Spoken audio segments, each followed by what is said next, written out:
Сайн бацхан манайхан. Шинэ бичлэгтээ тавтай морил. Өнөөдөр би та бүхэндээ манифест хийх 3 зарчим, 3 арга барилыг танилцуулъя. Миний надад байгаа бүх зүйлийг би яг энэ арга барилаар манифест хийсэн. Жишээлбэл би Америкт 100% тэтгэлгээр Тайванаас ирж суралцсан. За мөн миний YouTube намайг үзэж байгаа хүмүүс хэрвээ та энэ бичлэгийг үзэж байх юм бол таныг ч гэсэн би манифест хийсэн байгаа. Надад ч гэсэн ахаад үргэлжлүүлээд манифест хийхийг хүсэж байгаа зүйл зөндөө байгаа. Түүнээс гадна би энэ энерги манифесташн талаар байнга суралцаад явдаг учраас та бүхэнд яг өөртөө хэрэг болсон бас шин суралцсан бүх аргуудаа хуваалцаад явах болно. Гэхдээ миний хувьд яг сүүлийн хэдэн жил энэ аргууд үнэхээр үр дүнтэй байсан. Эхлээд би та бүхэнд яагаад манифест хийх 3 зарчим, 3 арга барил гэж энэ бичлэгээ хийж байгаа талаараа хуваалцъя. Ерөнхийдөө энэ манифесташн хийхэд 3-ын тоо маш тийм чухал тоо байдаг. Хэрвээ та нар манифесташн талаар суралцаж байсан бол зөндөө олон манифесташны талаар заадаг хүмүүс нь 3 өдөр энэ аффирмашнийг давтаж хэлээрэй, 3 удаа энэ зүйлийг давтаж хийгээрэй гэж 3-ын тооны талаар маш их ярилцдаг. Түүнээс гадна та нар Есүс Христ цовдлогсныхоо дараа 3 өдрийн дараа амьлсан. Бас spirituality буюу сүнслэг байдал энергийн хувьд ч гэсэн таны бие, сэтгэл, сүнс гурвчин нэгдсэн үед та хүссэн бүхнээ татна гэсэн ийм бас 3-ын онол байдаг. Бас одон орон судлал, дад ертөнц, пирамидын 3 үнцэг гэдэг эдгээр бүх зүйлс нь энерги манифесташнтэй зайлшгүй холбоотой байдаг бөгөөд жишээлбэл Египтүүд пирамидаар дамжуулж нөгөө ертөнцтэй холбогддог бөгөөд бас пирамидаар дамжуулж сансар огтгойтой холбогдож маш их мэдээллийг авдаг байсан байгаа. Түүнээс гадна хэрвээ та нар анзаарч байсан бол та нар доллар дээр байдаг пирамидыг анзаарч байсан уу? Доллар дээр яагаад пирамид байдаг юм бол тэгээд одоогийн байдлаар Америкийн эдийн засгаараа нэгт явж байгаа улс. Тэгэхээр ерөнхийдөө бол энэ 3-ын тоо пирамид гээд эдгээр бүх зүйлийн ард зөндөө олон зүйл нуугддаг нь үнэхээр их хачирхалтай. Хүн төрөлхтний хувьд ч гэсэн яг адилхан бидний яг 3 зүйл нэгдэж байж бид нар яг амьдрал дээр хүссэн зүйлээ манифест хийж чаддаг. Тийм учраас өнөөдөр бүгдээрээ энэ 3 зүйлийн талаар суралцаад түүнээс гадна энэ шидэд 3-ын тоог ашигласнараа арай хурдан танд би манифест хийх аргыг зааж өгье. Эхлээд юу ч гэсэн та энэ manifestation гэдэг үгний цаатлынх нь утга учирыг ойлгох хэрэгтэй. Энэ manifestation гэсэн үг нь ямар үгнээс гаралтай вэ гэх юм бол ямар нэгэн зүйлийг гараараа хийх, бүтээх гэсэн үгнээс гаралтай. Тэгэхээр та энэ өөрийнхөө хүсэж байгаа зүйлийг яаж гар бодол бүх зүйлээрээ бий болгох вэ гэх юм бол эхлээд танд юу ч гэсэн intention буюу зорилго, хүсэл, мөрөөдөл байх хэрэгтэй. Та нар энэ талаар зөндөө олон сонсож байсан бах. Хүн ямар нэгэн зүйлийг тархиндаа бий болгоод хүрий гэж бодоод ч юм уу хүсэл мөрөөдлөө хүмүүс бичээ, цаасан дээр буулгаад ч юм уу мөрөөдлийн самбараа хийгээдээ янз бүрээр бий болгодог штеп. Тэгэж одоо эхлээд юу ч гэсэн өөрийнхөө хаашаа хүрэх гэж байгаагаа бий болгох нь маш их чухал. Магадгүй зарим хүмүүс заавал бичих мөрөөдлийн самбараа хийх шаардлагагүй байж магадгүй. Яагаад гэвэл тэр хүсэл мөрөөдлөө үнэхээр өдөр болгон бодоод одоо нүдэнд нь урд нь ингээд хүрэх ёстой зүйл нь харагдаж байх юм бол магадгүй зарим хүмүүсийн хувьд ерөөсөө бичих шаардлагагүй. Гэхдээ миний хувьд гэх юм бол би яг бичээд мөрөөдийнхөө самбарыг бий болгоод тэгжээж надад илүү ойрхон санагддаг, бас бодит санагддаг. Тийм учраас би ер нь өөрийнхөө сурагчаад ихэнх хүмүүсийг хүсэл мөрөөдөл бүх зүйлсээ буулгахыг ер нь шаарддаг байгаа. Юу ч гэсэн ийм хүсэл зоригтой байх нь маш их чухал. Энэ нь 1-р зарчим гэх юм уу? Одоо харин бүгдээрээ 2 дахь тэр соронзон ороныг бий болгох талаар суралцгаая. Та ямар нэгэн зүйлийг өөрлөгөө соронзон мэт татахын тулд нэмэх болон хасах цэник хоёулаа нэгдэж байж соронзон оронг үүсгдэг байгаа. Энэ арга болохоор шинжлэх ухаан дээр бүр суйрлагдсан. Таны зүрхэн байгаа зү хасах цэнгийг өөртөө агуулдаг бөгөөд таны тархич нь нэмэх цэнгийг агуулдаг байгаа. Та тарих болон зүрхээ идэвхжүүлэх үед тэр соронзон орон үүсч эхэлдэг. Харин энэ хоёрыг яаж идэвхжүүлэх вэ гэх юм бол таны зүрхний чинь цэнийг яаж итгэвч вэ гэхээр таны сэтгэл хөдлөл, мэдрэмж. Харин тэр та тархиныхаа цэнийг яаж итгэвчүүлэх вэ гэх юм бол таны өөртөө бий болгосон хүсэл мөрөөдөл, таны дэвтэр дээрээ бичсэн зорилго, мөрөөдлийнхөө самбар дээр бичсэн тэр мөрөөдөл чинь гэх мэт жишээний энэ хоёр зүйл чинь яг нийлээд нэгдэх үед танд тэр соронзон орон үүсэж эхэлдэг. Үүн дээр дахиад нэг нэмэх маш чухал зүйл байгаа. Энэ нь болохоор та ямар нэгэн зүйлийг гараараа бүтээх хэрэгтэй. Энэ зүйлийг ихэнх хүмүүс мартсан байдаг. За энэ нь юу хэлээд байна вэ гэх юм бол үйлдэлийг хэлж байгаа. Зөндөө олон хүмүүс магадгүй татах хүчний талаар нууц гэд ном байдаг шүү дээ. Нууц гэд номыг уншсан байж магадгүй, бас киног үзсэн байж магадгүй. Энэ баримтат кинон дээр юуг алдсан байдаг вэ гэх юм бол энэ үйлдэлийн талаар нэг их яриагүй байдаг. Гэтэ та нар нэг зүйлийг бодоод үзээрэй. Жишээлбэл энэ Secret гэдэг киног хийсэн хүмүүс бүгдээрээ саятан болцсон, миллионер болцсон байгаа. Түүнээс гадна номныхын зохиолч нь ч гэсэн бүр тэрбумтан болцсон ийм эмэгтэй байгаа. Энэ эмэгтэйгийн хувьд гэх юм бол яг энэ арга барилыг хэрэгжүүлсэн байгаа аахгүй юу? Яг өөрийнхөө хүсэл мөрөөдлийг тодорхойлоо сэтгэл зүрхнээсээ энэ зүйлийг хүмүүст тараасан. Гэхдээ энэ эмэгтэй ерөөсөө зүгээр суугаагүй. Энэ эмэгтэй бүр өдөр шөнөгүй бүр ном бичижээснээс гадна нууц гэд баримтат киног хийхийн тулд маш их хүч хөдөлмөрөө зарцуулсан. Тэгээд яг энэ гурван зүйл нэгдээд энэ эмэгтэй бодоод сэтгэл зүрхнээсээ энэ зүйлийг хүмүүст хуваалцахыг хичээгээд тэр гараараа энэ зүйлийг бий болгоод мянган хүнд хүрээд өөрийнхөө хүсэл мөрөөдлийг өөрлөгөө татаж чадсан. Та нар хэрвээ доктор Joy Dispenza-гийн талаар мэдэх бол доктор Joy Dispenza manifestation талаар заадаг бөгөөд тархиа өөрчлөөд амьдралаа өөрчил номын зохиолч байгаа. Энэ зохиолч маань ч гэсэн энэ coherence буюу энэ давхцал, зэрэгцэл гээд энэ зүйлийн талаар маш их ярилцдаг.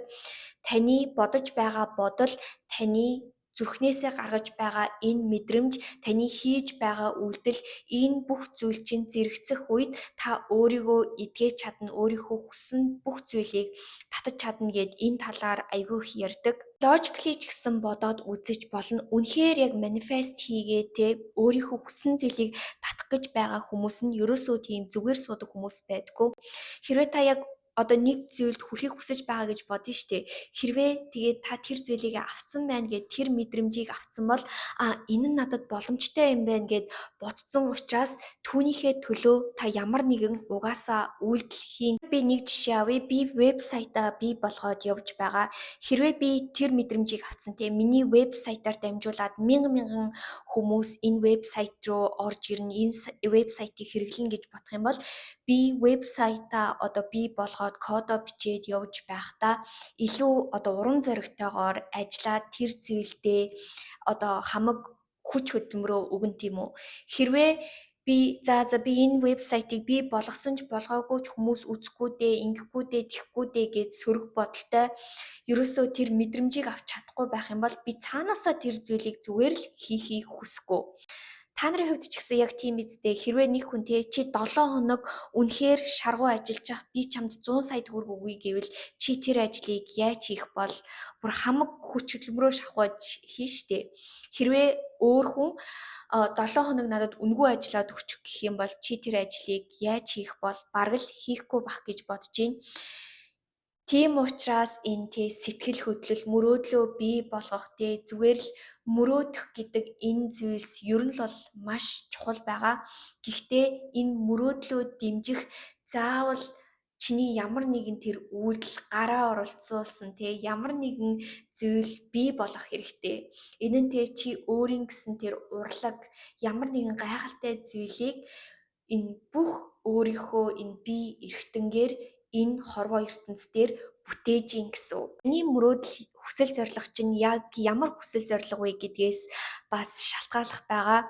Зарим үед би яг тэр л хүнтэй гэрлэнэ гэд өөрийг чинь ерөөсөө тоодгүй хүнийг бодоод ч юм уу эсвэл би яг л тийм л зүйлийг ингээд нэг буруу зүйлийг хийхийг хүсэж байх юм бол магадгүй таны хүсэл мөрөөдөл чинь ерөөсөө бүтэхгүй байх боломжтой. Та болон таны хүсэл мөрөөдлөөр дамжуулаад энэ хорвоо ертөнц илүү гоё болох ч юм уу та хэн нэгэнд заавал туслах хэрэгтэй.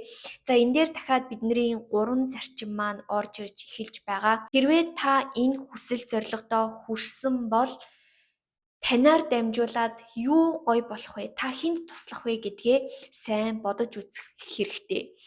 Танаар дамжуулаад ядчил 3 хүн аз жаргалтай болох хэрэгтэй. Магадгүй нэг нь таны гэр бүл байж магадгүй, нэг нь таны найзууд байж магадгүй, нэг нь таны хүрээлэл байж магадгүй.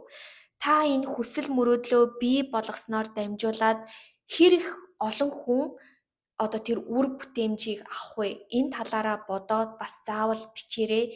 Энэ үед хорвоо ертөнц таныг заавал дэмжинэ. Хорвоо ертөнц тантай хамт ажиллана гэсэн үг. Миний бизнес чинь бас гайхалтай бизнес байгаа. Зөндөө олон хүмүүст амьдралыг амархан болгоод ч юм уу ямар нэгэн зүйлийг хийж өгснөөрөө та тэр эд баялагийг хураан ч юм уу ингэж бодоод ямар нэгэн зүйлийг хийх үед энэ зүйл чинь бүтэх магадлал нь би бүр амлын 90% их байна. Яагаад гэвэл танаар дамжуулаад ямар нэгэн хүн аз жаргалтай болж байгаа учраас. Ер нь бол угаасаа заяа хорвоо ертөнц маш том мөрөөдөлтэй, зоригтой. Түүнийхээ төлөө ямар нэгэн үйлдэл хийж байгаа том зүрх сэтгэлтэй хүмүүсийг бүр ингээд цаанаас нь дэмждэг бөгөөд эдгээр хүмүүс цаанаасаа дэмжигддэг, эдгээр хүмүүст байнга боломж гарч ирдэг. Миний сургалтын хүмүүс бид нар сургалтаа эхлэхийн өмнө хүсэл мөрөөдлөө илэрхийлээд бүх зүйлсээ ингээд бичээд гаргадаг байхгүй юу? Яг хөө зарим хүмүүс нь мөрөөдлөө бичгийг ч залхуурсан хүмүүс байдаг. Энэ хүмүүсийг бол би зүгээр ингээд үлдээгээд явдаг. Яагаад гэвэл энэ хүмүүс өөрийнхөө хүсэл мөрөөдлийг ч бичгийг залхуурж байгаа юм чинь яаж хүсэл мөрөөдөлтөө хүрэх юм бэ? Зарим нь болохоор бүр ингээ хууцаараа бичснээс гадна сургалтын яг ингээд хугацаанд яг түүнийхээ төлөө ингээд үйлдэл хийгээд явж байгаа хүмүүс нь айгүй их харагддаг байхгүй юу? Жишээлбэл нэг сургалтын нэг охин маш том тийм ютубер контент хийдэг, хоолныхоо орцыг хуваалцдаг тийм YouTube сувагтай болмоор байна гэсэн тийм хүсэл зорилготой. Тэгээ түүнээс гадна өөрөө хоол хийх айгүй дуртай гэж байгаа байхгүй юу? Тэгэл ингээ постуудыг хараад ах юм бол би ингээ цаанаас нь зүгээр л тэр охины хүсэл мөрөөдөл авьяасыг бол ингээ шууд харчихж байгаа байхгүй юу? Энэ үед би зүгээр л энэ охиныг дэмжмээр санагдаж байгаа. Түүнээс гадна би энэ хүнтэй хамт ажилламаар санагдаж байгаа. Ирээдүйд хоёулаа ийм хий, тийм хий. Надад энэ орцоо миний вебсайтн дээр хуваалцах. Зүгээр л ийм том хүсэл зоригтой хүмүүстэй найзууд байх дуртай. Ийм хүмүүсийг би дэмжих дуртай. Түүнээс гадна манай сургалтанд бас айгүй олон тийм сингл ээжүүд байдаг хгүй юу? Эдгээр хүмүүс ч гэсэн ээжүүд чинь айгүй завгүй байдаг штэ. Завгүй байгаа мөртлөө өөр дээрээ анхаарахыг хүсээ, зөндөө олон зүйлийг амжуулахыг хүсэж байгаа. Түүнээс гадна зөндөө олон өөрийгөө хайсан сингл ээжүүдэд би туслахыг хүсгэе гэд нэг эмэгтэй бас ярьжсэн. Тэгээд би яг бодож байгаа хгүй юу? Би энэ эмэгтэйтэй цуг хамт ажиллаж болох юм байна. Энэ эмэгтэйгээр дамжуулаад зөндөө олон эмэгтэй хүмүүс тусалж болох юм байна гэх мэт жишээний. Миний хувьд ч гэсэн ер нь бол яг тийм би том хүсэл зоригтой хүмүүстэй найзууд байх дуртай. Эдгээр хүмүүсийг дэмжих дуртай, эдгээр хүмүүстэй хамт ажиллах дуртай. Хорвоо ертөнц ч гэсэн яг адилхан бөгөөд үнэхээр том хүсэл зорилгыг бий болгож чадаад хинч чамд итгэхгүй байхад өөртөө итгээд томоор мөрөөдөж чадаж байх юм бол үүнийхээ төлөө тэмцэж чадаж байх юм бол энэ хүмүүст хорвоо ертөнц зүгээр боломжуудыг өгсөөр л байдаг. Нэг болохоор synchronicity гэж ярьдаг. За энэ нь юу вэ гэх юм бол давхцал гэсэн үг. Чи яг ингээд том хүсэл мөрөөдлөө бий болгоод жишээлбэл ном бичгийг хүсэж байсан чинь гинт номын редактор гарч ирдэг ч юм уу амьдралдаа яг хүн хүссэн зүйлтэйгээ хамааралтай тийм давхцлыг татаж эхэлдэг байгаа. Харин бүгдээрээ айдас болон бүтлгүүтлийн талаар ярилцъя. Яг энэ нь угаасаа хүн болгонд төрдөг мэдрэмж. Зарим хүмүүсийн хувьд би ингэчүүл яана, тэгчүүл яана, бүтлгүүтчүүл яана гэсэн зөндөө олон айдас байж ээж магадгүй. Хүн төрөлхтний хувьд нэг тийм сул талч гэх юм уу бидний нэг тийм зүйл байдаг. Энэ нь юу вэ гэх юм бол бид нар бүх зүйлсийг яг өөрийнхөө хүснээр болох гээд байдаг. Жишээлбэл би яг энэ бизнесийг л бүтээсэй гэж хүсэж байна. Эсвэл би яг тэр л хүнтэй суумаар байна гэх мэт жишээний ингэж бид нар өөрийнхөө хувь заяаг бол ерөөсөө шийдэж болохгүй. байх ёстой хүнийг л та өөрийнхөө амьдралд татах бөгөөд зарим хүмүүсийг та явуулах хэрэгтэй, зарим зүйлс бүтэхгүй байж ич та тэр зүйлээр дамжуулаад илүү том зүйлд хүрэх ч юм уу те. Энэ хорвоо ертөнцтэй ерөөсөө тэгэж зөрөлдөж болохгүй. Энэ жишээг бодоод үзээрэй. Би маш том мундаг одоо ютубер болохыг хүсэж байлаа гэж бодъё. Мянган эмэгтэй хүмүүст туслах гэж байна гэж бодъё. Тэгээд би одоо 5 бичлэг хийчингүүдээ би яагаад одлохгүй байна, би яана гэд бодоод бууж өгөх биш, би бичлэгээ хийсээр л байх болно. Зүгээр л өөрийнхөө талаас хийж чадах бүх зүйлээ хийх хэрэгтэй. Би аль бичлэг нь viral болохын, аль бичлэг нь их хүмүүст хүрэхин би юу ч мэдэхгүй. Гэхдээ би зүгээр л хичээсээр байх болно. Ингээд явж байх үед хорвоо ертөнц чамааг угаасаа дэмжин чиний аль нэг бичлэг чинь viral болоод чи хүмүүст хүрч чадна. Яагаад гэвэл байгаа үстэй танд тохиолдож байгаа зүйл болгон ямар нэгэн утга учиртай танд тохиолдож байгаа бөгөөд энэ тохиолдож байгаа бүх зүйлийг та зөвөр хүлээж авч зөвөр эргүүлэх хэрэгтэй. Өө надад ийм зүйл тохиолдлоо, өө би бүтлгүүчлээ гээл те мөрөөдлийнхөө төлөө зогсчих юм бол мэдээж та мөрөөдөлдөө хүрч чадахгүй. Түүнээс гадна зүгээр л томоор мөрөөд хэдэн өдрийн өмнө сая Christmas-аар би нөгөө Gladiator 2-ыг үзсэн баггүй юу. Тэрэн дээр ч гэсэн ерөнхийдөө бол харагдаж байгаа хгүй юу. Зөндөө олон баялагийг бүтээхийг хүсэж байгаа те. Эсвэл Ромыг тэр чигээр нь удирдахыг хүсэж байгаа зөндөө хүмүүс байсан. Тэгэхэд яг тэр нөгөө гол дүрийн залуу маань би Ромыг үнэхээр тийм гайхалтай, их тайван, ийм орон байгаасай гэж хүсэж байна. Үүний төлөө би амиа зориулахаас ч буцахгүй гэсэн тэр хүсэл мөрөөдөл нь хамгийн эцэстээ Ромыг болон Ромын ард түмнийг авардаг. Зүгээр л үнэхээр гайхалтай. Тийм учраас утга учиртай том мөрөөдөлтэй байгаад энэ мөрөөдлөө заавал өөрлөгөө энэ аргуудыг хэрэглээд татаарай. За тэгээд өнөөдрийн manifestation арга барилуд маань та бүхэнд таалагдсан гэж найдаж байна. Түүнээс гадна хэрвээ та бүхэн маань надтай цуг manifest хийгээд өөр дээрээ ажиллаад эрүүл хоолой, дасгал хөдөлгөөн хийгээ, сэтгэлгээ дээрээ ажиллаад бүх зүйл дээрээ анхаарай гэж бодож байх юм бол миний холистик сургалтанд заавал суугаарай. Тэгээд яг шинэ онтой бас давхцуулаад шинэ ондоо шинэ өөрийгөө бүтээвэл үнэхээр гоё учраас энэ сургалтын дээр надтай хамт ажиллахыг хүсэж байх юм бол бас сургалтын дээр та бүхнийгээ хүлээжье. За тэгээ өнөөдрийн бичлэгийг үзсэн та нартаа үнэхээр их баярлалаа. Дараагийн бичлэгээр дахиад уулзлаа. Түр баяртай.